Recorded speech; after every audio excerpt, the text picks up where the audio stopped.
திருப்பலியானது அன்றெடுதலாக Maria Simon John Priyadarshini Diana அன்றெடுதலாக மரித்த லிமாரோஸ் பெனன் ஆகாஷ் ஏஜ் Cruz Frankie John Mary Sarath Mary Jayamma Daniel Edwin Nirmalakumar Asha Mary Gabriel Sagayanathan Glory Maria மற்றும் விசேஷமாக ஜான் கிறிஸ்டபர்களுக்காக இந்த திருப்பலி கொடுக்கப்படுகின்றது. தந்தை மகன் தூய ஆவியாரின் பெயராலே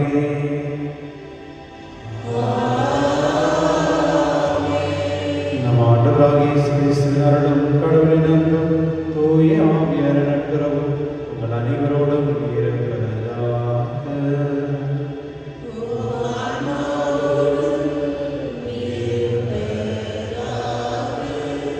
சகோதரர் நாம் தூய்மறை நிகழ்வுகள் கொண்டாட தகுதி பெறும் பொருட்கள் நம்ம அவங்களை ஏற்றுக்கொள்வோம்.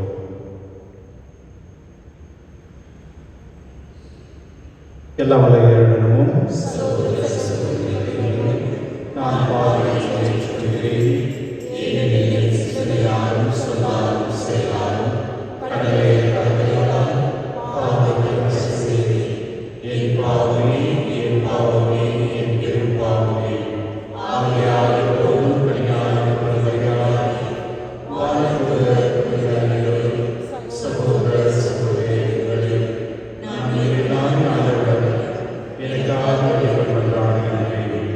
எல்லாம் உள்ள இறைவன் நம் மீது இறக்கம் வைத்து நம் பாவனை மன்னித்து நம்மை நித்திய வாழ்வைக்கு அழைத்து செல்வதாக.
மன்றாடுவோமாக. இறைவா, உமது அருளால் உம் பிள்ளைகளாக தேர்ந்தெடுக்க பெற்ற நாங்கள் ஒளியின் மக்களாக இருக்க விரும்பினீரே. அதனால் நாங்கள் தவறும் என்னும் இருளில் சிக்கிக்கொள்ளாமல் உண்மையின் பேரொழியில் என்றும் சிறந்த விளங்க அருள் பெறுகிறாக. உம்முடைய தூயாவின் ஒன்றிப்பில் இறைவனாய் என்றென்று வாழ்ந்து ஆட்சி செய்கின்ற எங்கள் ஆண்டவரும் உம் திருமகனாக இயேசு கிறிஸ்து வழியாக உம்மை மன்றாடுகின்றோம். இறைவாக்கினர் ஆமோஸ் நூலிலிருந்து முதல் வாசகம். இஸ்ரேல் மக்களே, கேளுங்கள். உங்களுக்கு எதிராக எகிப்து நாட்டிலிருந்து நான் அழைத்து வந்த பொழுது குடும்பமாகிய உங்களுக்கு எதிராக ஆண்டவர் உரைக்கும் இந்த வாக்கை கேளுங்கள். உலகத்தில் உள்ள எல்லா மக்களிடங்களுக்குள்ளும் உங்களைத்தான் நான் சிறப்பாக அறிந்து கொண்டேன். ஆதலால் உங்கள் தீய செயல் அனைத்திற்கும்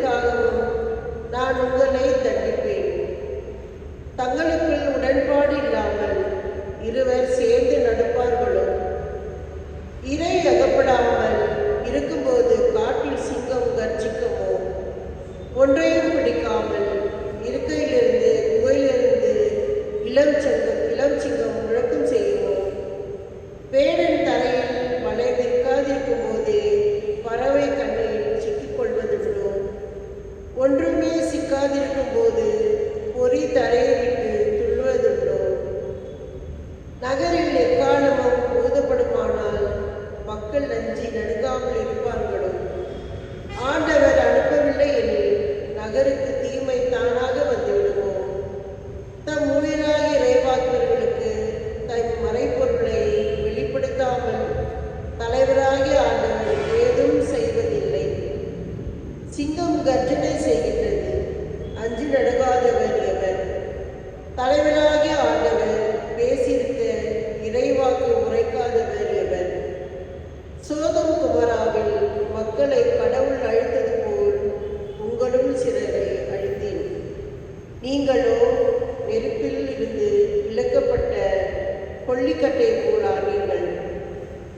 ஆயினும் நீங்கள் என் பக்கம் திரும்பவில்லை என்கிறார் ஆண்டவர். ஆகையால் இஸ்ரேலே, உனக்கு இவ்வாறே செய்வேன். இஸ்ரேலே, எப்படி நான் செய்ய போவதால் உன் கடவுளை சந்திக்க தயாராயிரு.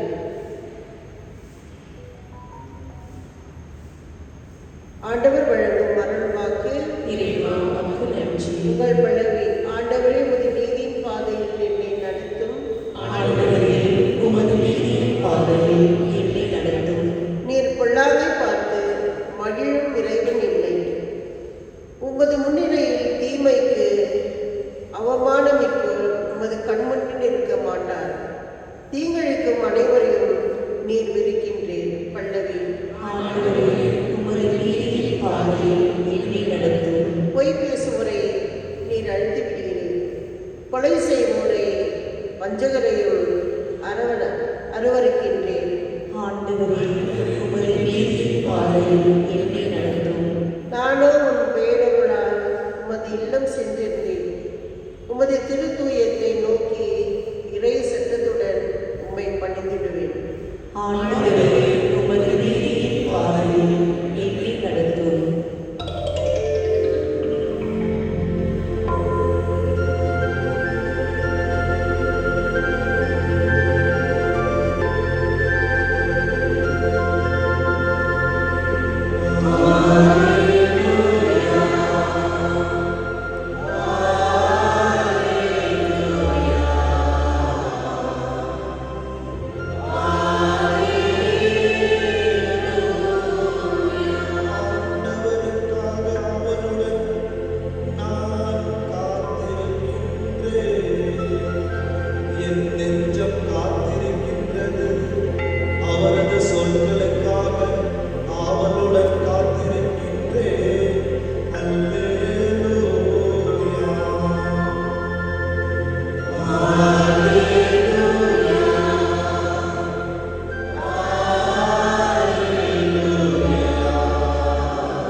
புனித மத்தேயுடைய நற்செய்தியிலிருந்து வாசகம்.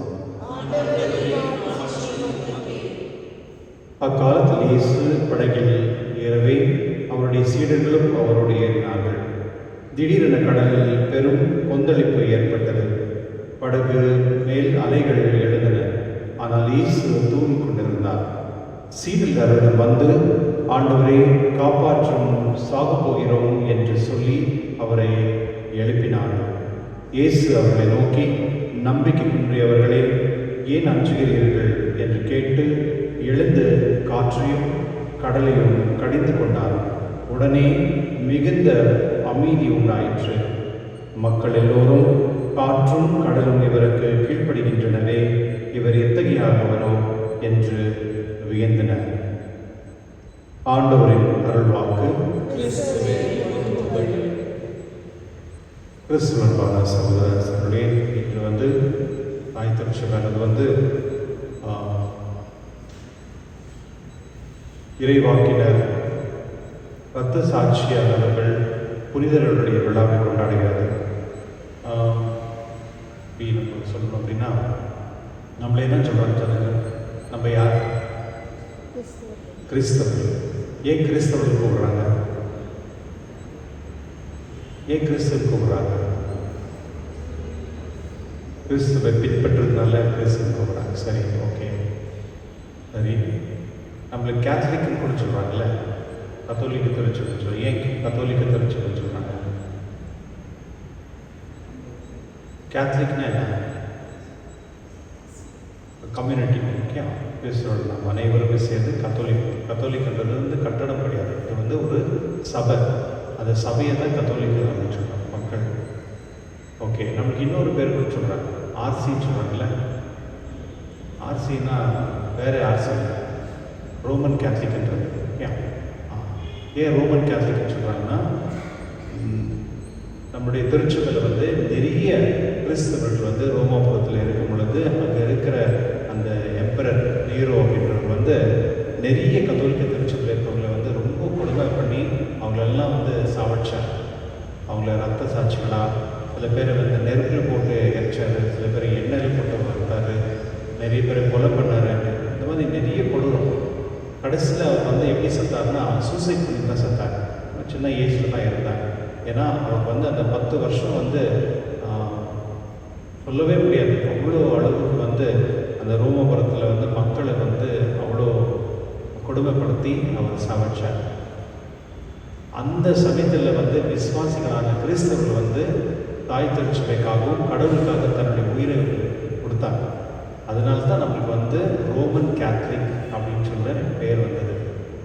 யூஸ்வலாக வந்து நம்ம வந்து ரோமன் கேத்தலிக்ன்றதை விட ஜெருசலேம்லேருந்து வந்தவங்க தான் நம்ம சொல்லணும் இல்லையா? ஏன்னா ஜீசஸ் வந்து அங்கே தானே வந்தார், ஜெருசலேம்லேருந்து தானே வந்தார். இஸ்ராயல் மக்களுக்கு கூட சொல்லலாம். ஆனால் ஏன் வந்து ரோமன் கேத்தலிக் அப்படின்னு சொல்கிறாங்கன்னா காரணம் இதுதான். அந்த ரோமாபுரத்தில் வந்து நிறைய ஆயிரக்கணக்கில் வந்து ஜனங்கள் வந்து ரொம்ப கஷ்டப்பட்டு தன்னுடைய ரத்தத்தை செஞ்சு மறைசாட்சிகளாக அவர் வாழ்ந்தாங்க. அவ்வளோ கொடுமை கொடுத்தாங்க. அதனால தான் நம்ம இந்த ரோமாபுரத்தில் வந்து கடைசியில் லேட்டாக வந்து அந்த எங்கே வந்து அவங்களுக்கு வந்து தொந்தரவு கொடுத்தாங்களோ அதே இடத்துல வந்து அந்த ஃபியூச்சர் வந்த கான்ஸ்டன்டினோப்பிள் வரும் பொழுது அந்த இடத்துல வந்து திருச்சபை வந்து அஃபிஷியலாக அக்செப்ட் பண்ணி திருச்சபை வளர்றதுனால இந்த ரோமாபுரம், அதாவது ரோமன் கேத்தலிக் என்ற ஒரு பேர் நமக்கு வந்தது.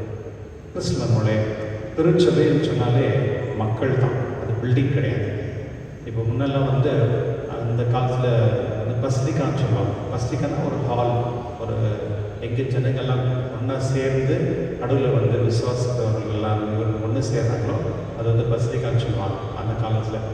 இப்போ வந்து அந்த டைட்டில் கொடுக்குறாங்க, இப்போ சென்ட் மேரிஸ் பஸ்திகா. ஏன்னா அங்கே நிறைய மக்கள் அங்கே வந்து விசுவாசத்தோடு வந்து கடவுளுடைய ஆசத்தை பெற்றுக்கொள்கிறார்கள். இன்று வந்து அந்த நினைவு நாள். எத்தனையோ மக்கள் வந்து கிறிஸ்துவுக்காக தண்ணியே அவர் இழந்தார்கள்.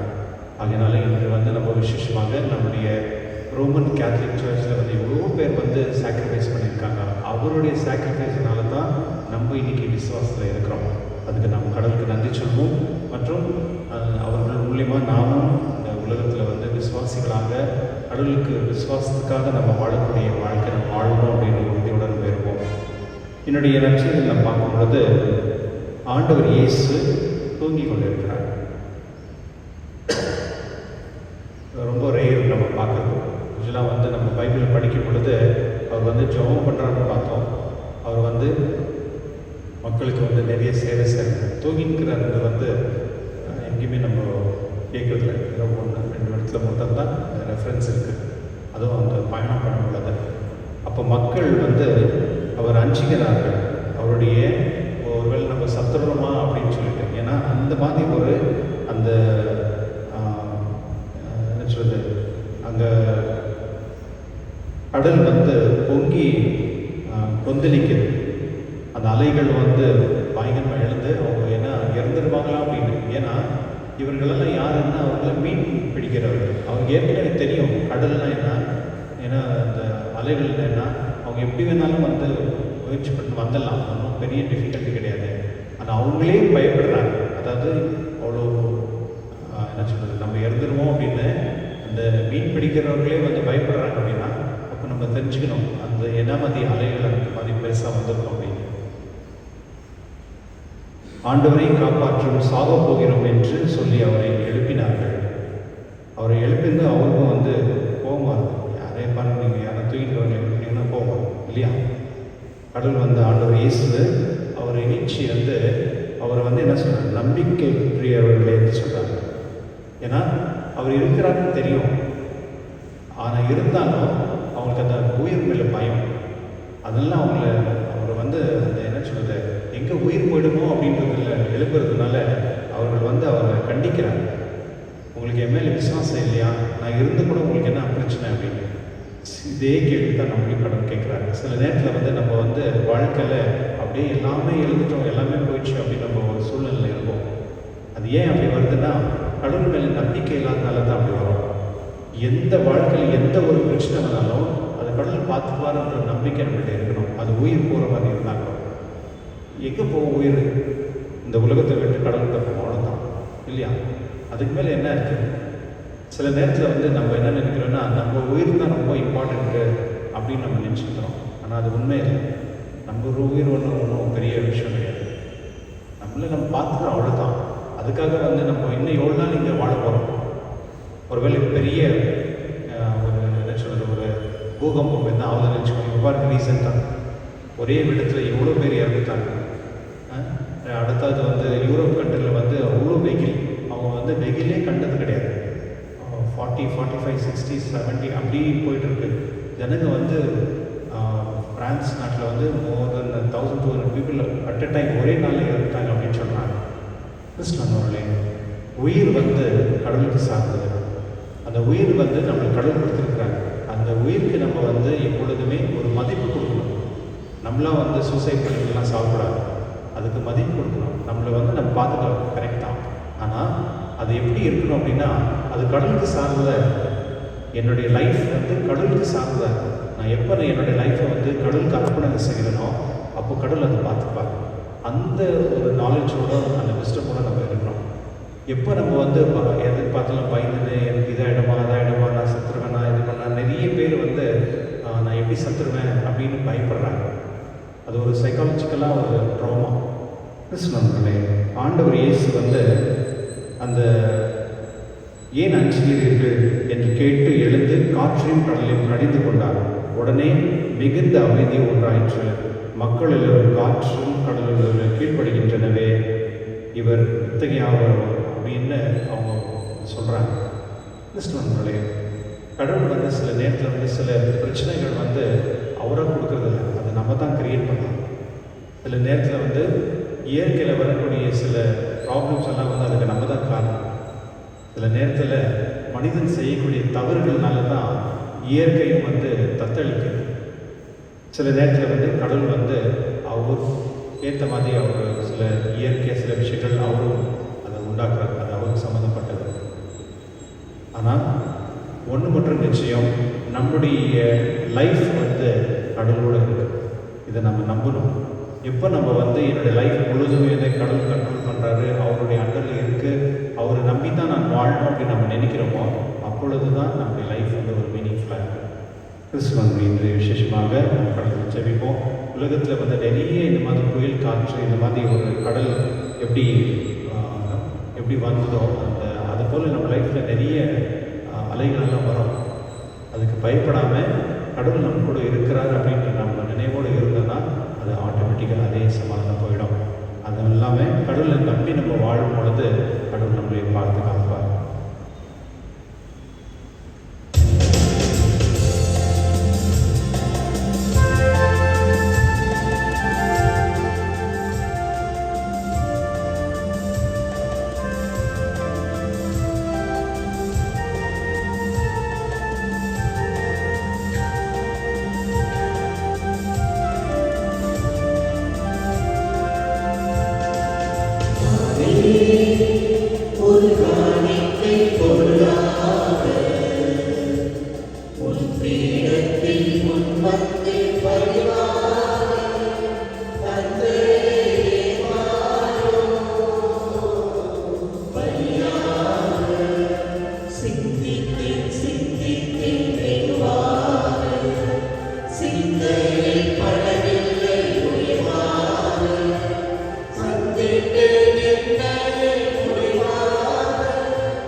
இறைவா, நீர் கூர்ந்த ஏற்பாடு செய்யும் மறை நிகழ்வுகளில் எங்களுக்கு நற்பயன் அளிக்க உம்மை வேண்டுகின்றோம்.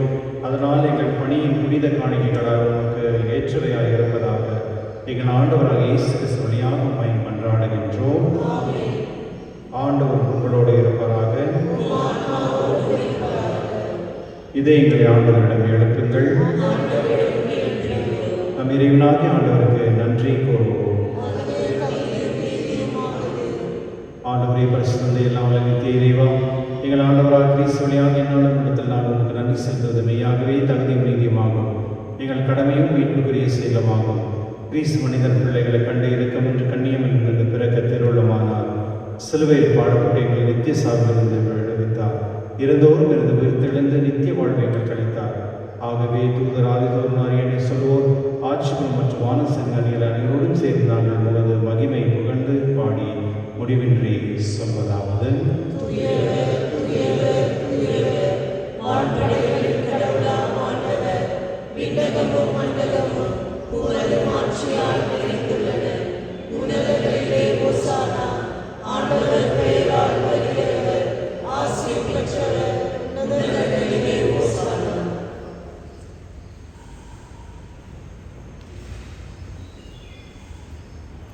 ஆண்டவரே, மெய்யாகவே தூயவர் தூய்மையத்துக்கும் ஊற்று. ஆகவே உம்முடைய ஆவியை பொழிந்து இக்காணிகளை தூய்மைப்படுத்த உம்மை வேண்டுகின்றோம். இவ்வாறு எங்கள் ஆண்டவர் இயேசு கிறிஸ்து உடலும் இரத்தமாக எங்களுக்கு மாறுவனவாக. அவர் பாடுபட உள்ளம் கணிந்து தம்மை கையளித்த போது அப்பத்தை எடுத்து நன்றி செலுத்தி அதை பிட்டு தம் சீரில் கழித்து கூறியதாவது: அனைவரும் இதிலிருந்து பெற்று உண்ணுங்கள், இது உங்களுக்காக கேடுகின்றோம் என் உடல்.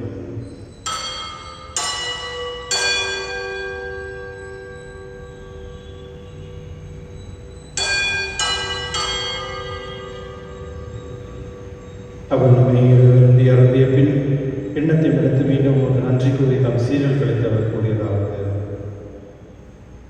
அனைவரும் இதிலிருந்து பெற்று பருங்கள், ஏனெனில் இது புதிய நிலையான உடன்படிக்கைக்கு ஒரு என் ரத்தத்தின் கிண்ணம். இது பாவம் மன்னிப்புக்கென்று உங்களுக்காகவும் பலருக்காகவும் சிந்தப்படும். இதை நினைவாக செய்யுங்கள்.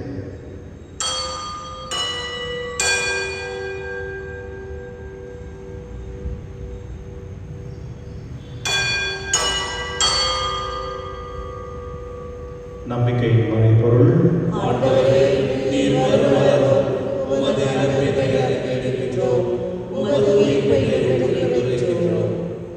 ஆகவே ஆண்டவரே, நாங்கள் கிறிஸ்துவின் இறைப்பினையும் இறைப்பின் என கூர்ந்து வாழும் தர்மத்தையும் மீட்பளிக்கும் கிண்ணத்தையும் உங்களுக்கு கொடுக்கின்றோம்.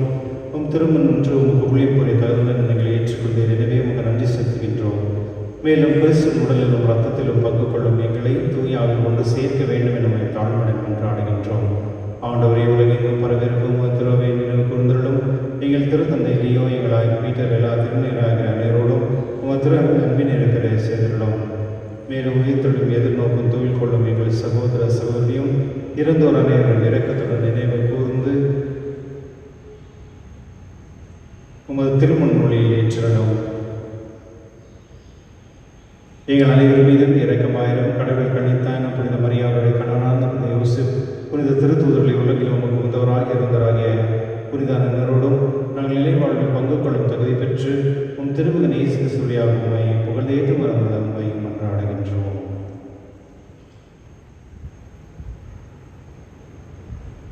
இவர் வழியாக இவரோடு இவரில் எல்லாம் வல்ல இறைவனாகிய தந்தையே, தூய ஆவியாரின் ஒன்றைப்பில் எல்லாம் புகழும் ஆட்சியும் என்றென்றும் உமக்கு உரியதே.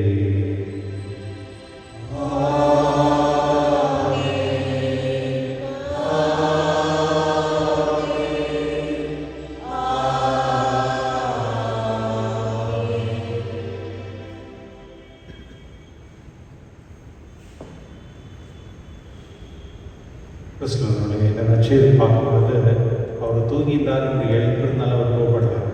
அவர் மேல் நம்பிக்கை இல்லாததால் தான் அவர் கோவப்படுறார். சில நேரத்தில் அப்படி தான் கடவுள் மேலே நம்ம நம்பிக்கை இல்லாத சமயத்தில் கடவுள் சில நேரத்தில் கோவப்படுவார். அந்த கோவத்தை நம்ம தாங்கிக் கொள்ள முடியுமான்னு தெரியாது. அதனால் நம்ம எப்பொழுதுமே நம்முடைய நம்பிக்கை கடவுள் மேலே எப்பொழுதுமே இருக்கும்படி கடவுள் அந்த அருள் தரும்படி ஜெபிப்போம். விண்ணுலகில் இருக்கிற எங்கள் தந்தையே, உமது பெயர் போற்றுகிறது. உமது ஆட்சி வருக.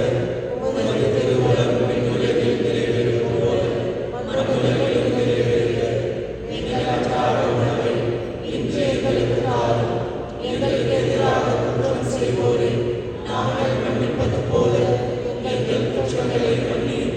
எங்களை சோதனைக்கு உட்படுத்தாதே, தீமையிலிருந்து எங்களை விடுவித்தருளும்.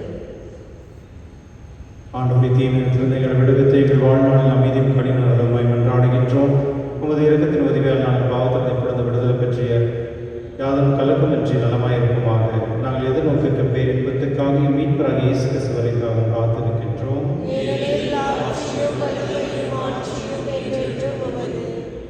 ஆண்டவரே இயேசு கிறிஸ்துவே, அமைதியை உங்களுக்கு பெற்று சொல்கிறேன், அமைதியை உங்களுக்கு அளிக்கின்றேன் எனும் திருத்தூருக்கு மொழிந்தீரேன். எங்கள் பாவனை பாராமல் உங்கள் திருவின் நம்பிக்கை கண்ணோக்கி உங்கள் திருவுள்ளத்திற்கு ஏற்பதற்கு அமைதி மற்றும் அளித்தவராக என்றென்று வாழ்ந்து ஆட்சி செய்கின்றவர் நீரே. ஆண்டவருடைய அமைதி உங்களோடும் என்றும் இருப்பதாக. ஒருவருக்கொருவர் அமைதி பகிர்ந்து கொள்வோம்.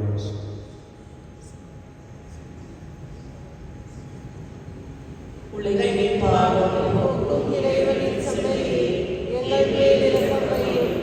உலகின் பாவத்தை போக்கும் இறைவனின் செம்மறியே, எங்கள் மேல் இரக்கம் வையும். உலகின் பாவத்தை போக்கும் இறைவனின் செம்மறியே, எங்களுக்கு அமைதி அருளும்.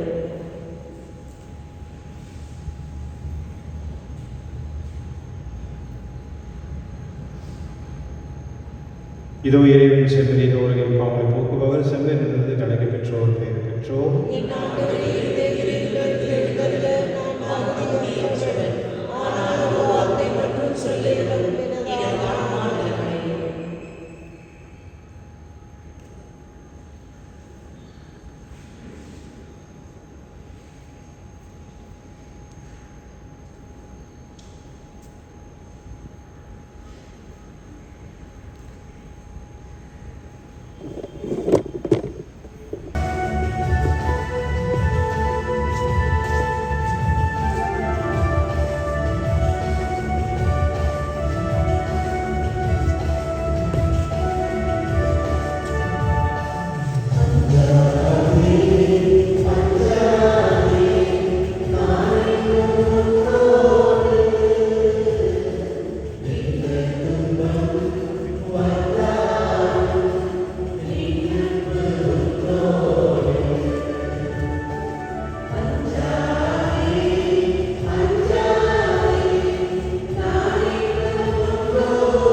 மன்றாடுவோமாக.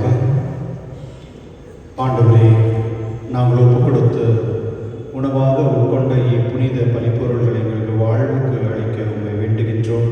இவ்வாறு நாங்கள் முடிவில்லாத அன்பினால் உம்முடைய ஒன்றிப்பு பற்று என்றும் நிறுத்திருக்க கனிதர அருள்கிறாக எங்கள் ஆண்டவராக கிறிஸ்து வழியாக உம்மை மன்றாடுகின்றோம். ஆண்டவர் உங்களோடு இருப்பாராக. எல்லாம் வல்ல இறைவன், தந்தை,